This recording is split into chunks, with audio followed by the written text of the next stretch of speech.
I just think a call for genocide on a college campus and a call for genocide made by the President of the United States, like, they're both bad, right? I mean, that's what I think. I've condemned genocide across the board. President Trump didn't call for genocide, Jake. You were putting those words in his mouth. He is engaging in diplomatic back and Your forth. entire And what civilization did it do will about the Iranians die? to the table? And we should, no, it's the terrorist regime, Jake. This roller coaster of what's happening in the Iran war still now. Same with the Strait of Hormuz and the blockade of the blockade and the release and the not and the ceasefire that's not a ceasefire continues.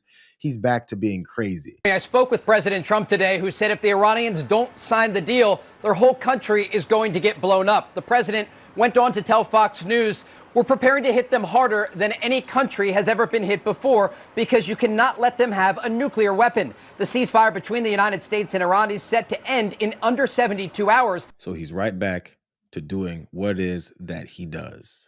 It's a simple process. Do they really think that other folks in other nations, international leaders, don't understand how he operates? Yo, all these folks with Trump derangement syndrome understand how he operates. So he also posted, he put forward things where he's talking about how Iran did this wrong thing. This again, as of Sunday, complaining about how then he's going to go back into killing more people, destroying more bridges, destroying all this energy infrastructure.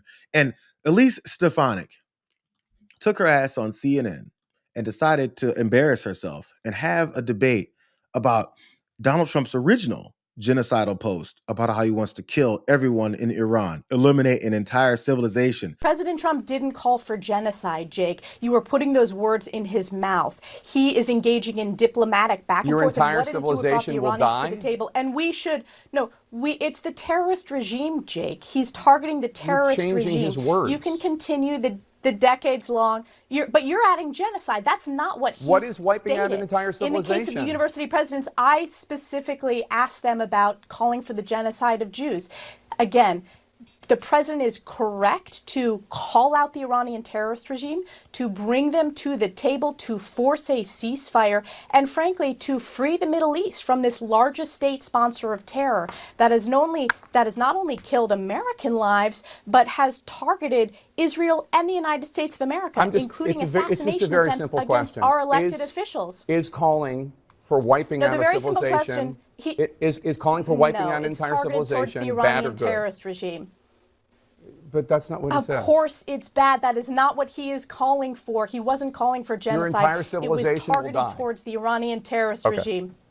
All right. It was targeted towards Agree the to Iranian disagree. terrorist regime. Agree This to is disagree. The typical book CNN. She was obviously there to sell her book, and it didn't go that well. Anybody who would read that book after hearing her talk like that, after Jake Tapper easily and openly said, he said he would eliminate an entire civilization. And she goes, of course that would be bad, but that's not what he's talking about.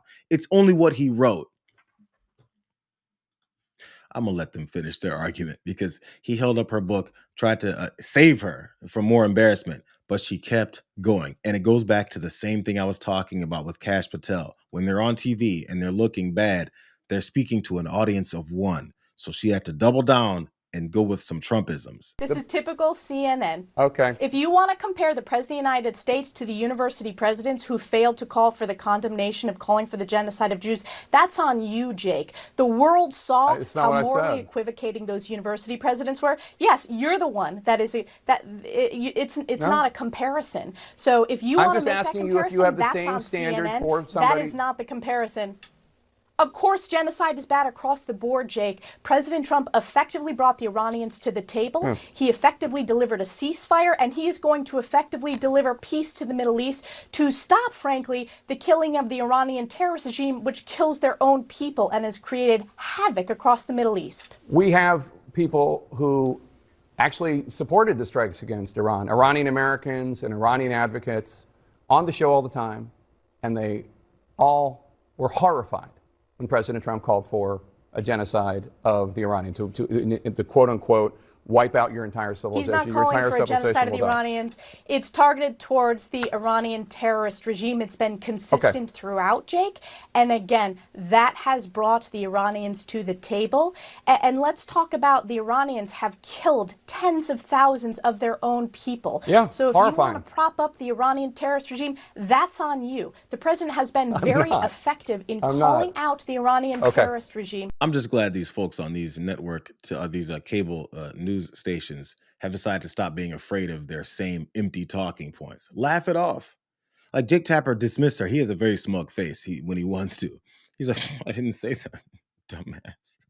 Sometimes you have to mock them because they've been so afraid of these losers and liars for so long. You just have to put back right in their face what is that they're saying. And I saw him trying to agree to disagree with the book at the end. I've always hated that term because we agreed to disagree when we started arguing. How is that a conclusion? If nothing else, that's just in letting someone else off the hook when they're losing their argument. He tried, and she didn't want to take it. This is actually what it is that their plans are for Iran.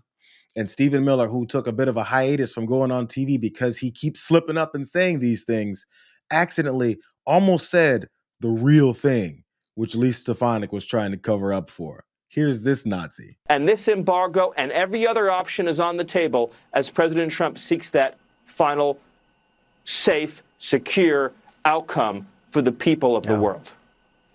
All right, Stephen Miller, thank you for joining us tonight. As he seeks that final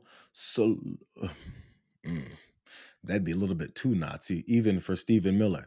I'm not sure why he was hiding it, though. We know that the MAGA faithful would be like, yes, final solution, just like we were always for.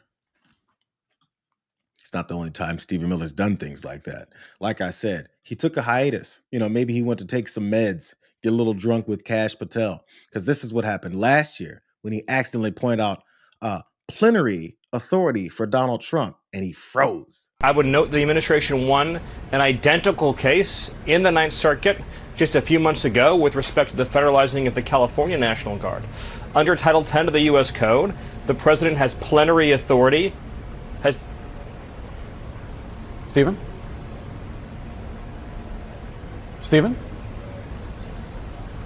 Hey, Stephen, can you hear me? It seemed, Stephen, I apologize. It seems like we're having a technical issue. He always almost lets it slip. What a loser. By the way, that's overall total authority, complete and absolute authority that Stephen Miller was talking about. Donald Trump has the rights to in this country called the United States of America. He keeps doing it. I'm wondering when we're going to believe it, and after believing it, act on it.